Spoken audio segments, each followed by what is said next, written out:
Shalom untuk kita semua. Firman Tuhan yang menyapa kita pada hari ini tertulis di dalam Pengkhotbah 2 ayat 4 sampai dengan 11. Sebelum kita mendengarkan firman Tuhan, mari kita bersatu di dalam doa. Allah yang kami puji, yang kami sembah di dalam nama Tuhan Yesus Kristus. Sebentar Tuhan, kami akan mendengarkan sebagian dari firman-Mu. Menjadi pedoman hidup yang sekarang ini. Terima kasih Tuhan, kami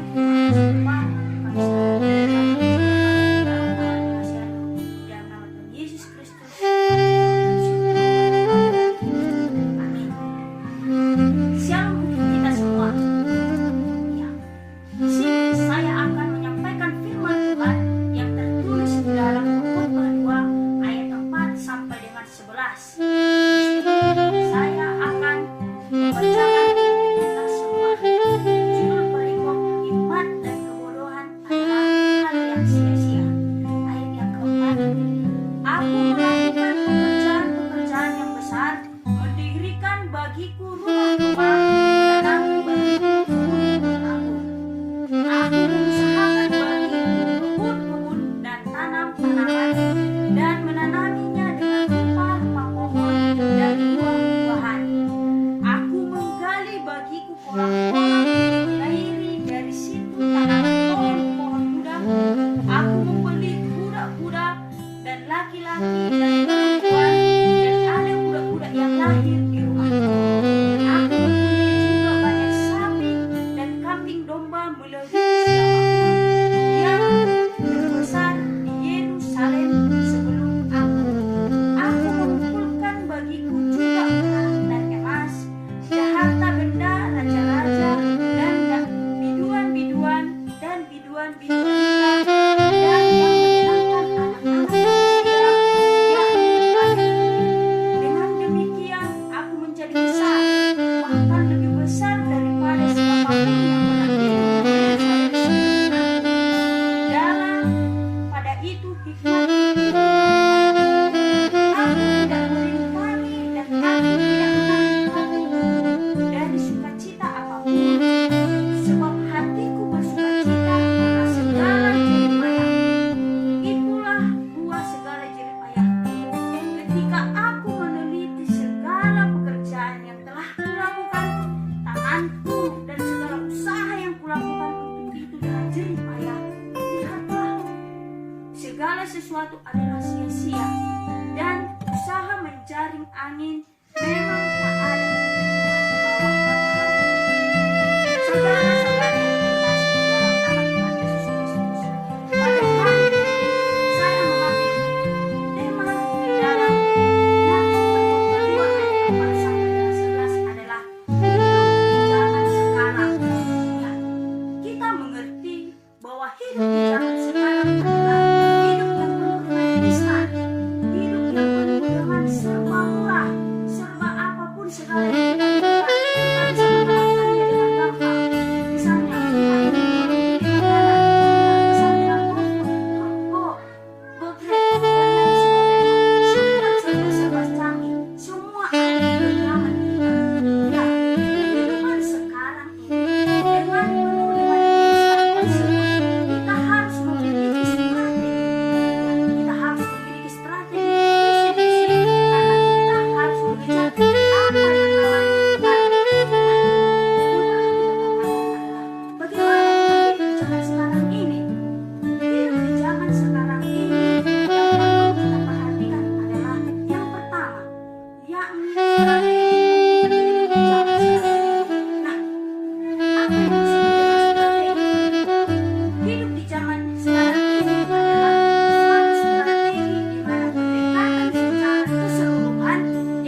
dengan 16 ini dikatakan bahwa kita harus memiliki strategi untuk menjalani hidup di zaman sekarang ini. Nah, pertanyaan yang sekarang perlu kita perhatikan, strategi apa yang perlu kita lakukan di dalam hidup di zaman sekarang ini. Dalam nats ini dijelaskan bahwa zaman sekarang ini perlu dengan namanya hidup melakukan pekerjaan-pekerjaan besar. Itu terdapat di dalam ayat 4. Apa dikatakan? Aku melakukan pekerjaan yang besar, mendirikan bagiku rumah-rumah, menanami bagiku kebun-kebun anggur. Nah, di sini dalam khotbah ini dikatakan bahwa strategi untuk hidup di zaman sekarang ini adalah melakukan pekerjaan-pekerjaan yang besar. Nah, di ayat 9 kita memiliki hasil dari pekerjaan yang besar itu apa? Dikatakan di ayat 9, dengan demikian aku menjadi besar, bahkan lebih besar daripada siapapun yang pernah hidup di Yerusalem sebelum aku. Dalam pada itu hikmatku tinggal tetap ada. Nah, dari pekerjaan besar yang dilakukan pengkhotbah di sini itu mendapat hasil yang begitu besar, di mana dia lebih besar dari orang yang ada di Yerusalem pada saat itu. Nah, ada sebuah ilustrasi dikatakan bahwa ada dua orang pemuda yang bersahabat namanya Aldo dan Andi, di mana Andi memiliki impian untuk membuat sebuah perusahaan minyak yang terbesar di dunia ini. Dan Aldo juga sahabatnya bermimpi seperti itu. 10 tahun kemudian mereka berjumpa di suatu tempat dan dikatakan Andi berjumpa di sebuah tempat itu, dan Aldo terkejut melihat keadaan Andi yang sekarang ini begitu sudah terkenal di mana-mana akibat perusahaan minyak yang dikelola Andi. Nah, di sini Aldo mengatakan kepada Andi, bagaimana kamu bisa hidup zaman sekarang yang penuh yang susah ini dan semua ini, tapi kamu bisa melampauinya dan kamu juga bisa menjadi besar. Andi mengatakan, dalam hidup saya memiliki strategi, saya memiliki visi dan misi untuk mencapai tujuan saya. Nah, di sini kita melihat bahwa Andi adalah orang yang sukses, di mana dia memiliki strategi untuk hidup, dia memiliki visi dan misi untuk hidup. Sedangkan Aldo, di mana dia tidak memiliki strategi, sehingga dia hidup hanya seperti itu, tidak mencapai goal yang dia inginkan, tidak mencapai apa yang dia inginkan. Nah, apa aplikasi yang perlu kita perhatikan di dalam mencapai strategi dalam hidup? Dalam hidup ini kita harus mempunyai strategi supaya kita dapat menaklukkan dunia. Strategi dapat kita gunakan supaya kita dapat memperoleh segala sesuatu yang kita inginkan. Strategi ini kita gunakan supaya kita memperoleh sesuatu yang kita inginkan di dalam dunia ini. Apa yang kita inginkan, apa yang kita mau, kita harus memiliki strategi tersebut. Nah,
bahwa tujuan hidup kita salah satunya adalah memelihara ciptaan Tuhan, di mana pengkhotbah itu menggali dan membuat aliran air supaya pohon yang di seberang mendapat bertumbuh seperti itu.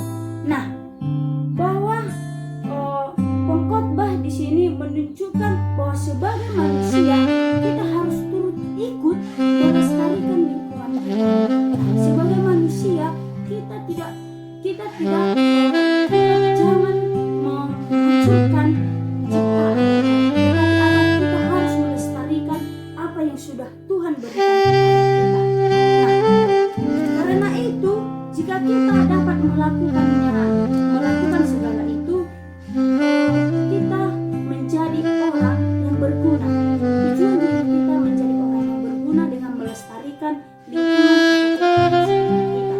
Nah, di samping itu, pengkhotbah juga mengajarkan kita bahwa tujuan hidup kita adalah untuk memuji memuliakan nama Tuhan.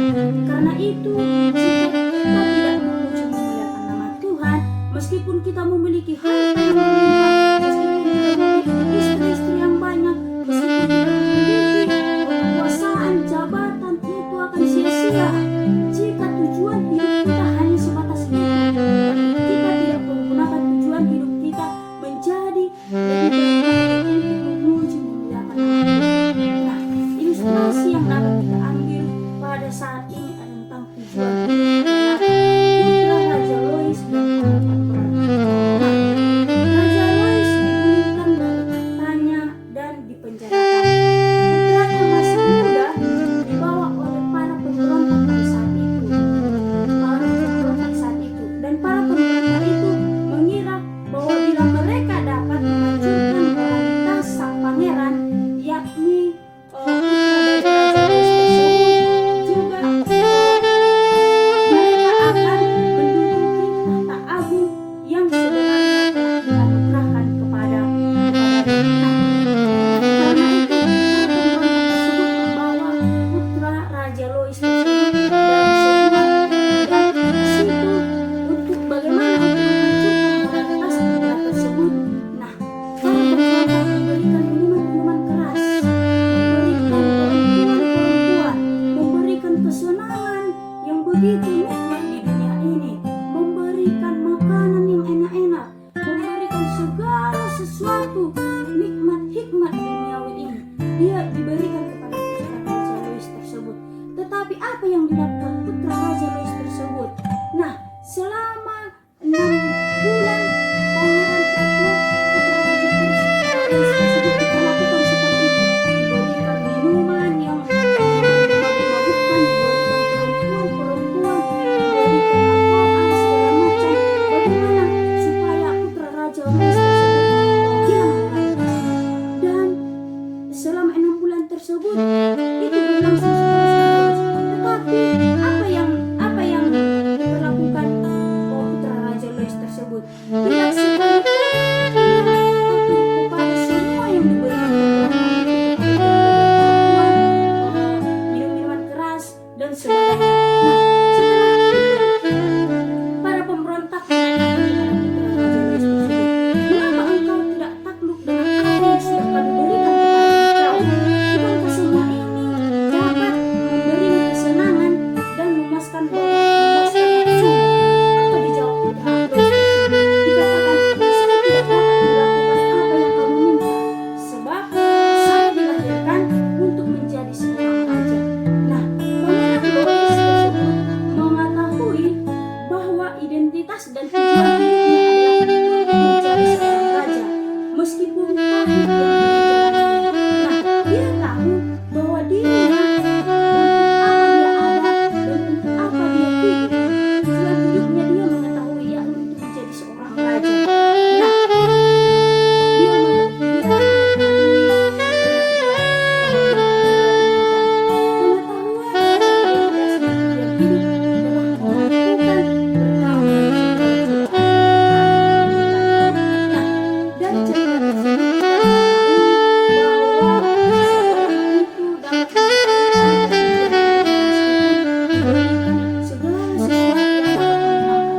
segala sesuatu yang diberikan kepada dia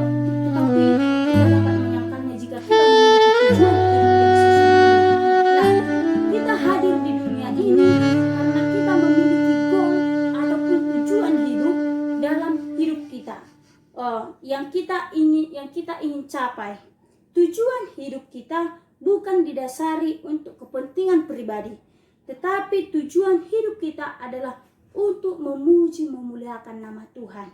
Nah, tujuan hidup kita adalah untuk siapa kita hidup, untuk siapa kita melakukan segala perintahnya, untuk siapa kita melakukan segala aktivitas kita sehari-hari.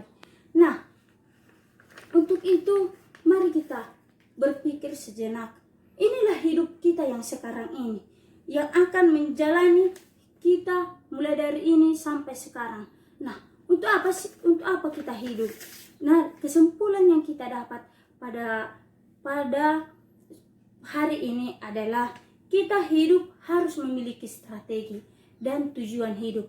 Di zaman sekarang ini kita harus memiliki tujuan dan strategi. Untuk apa?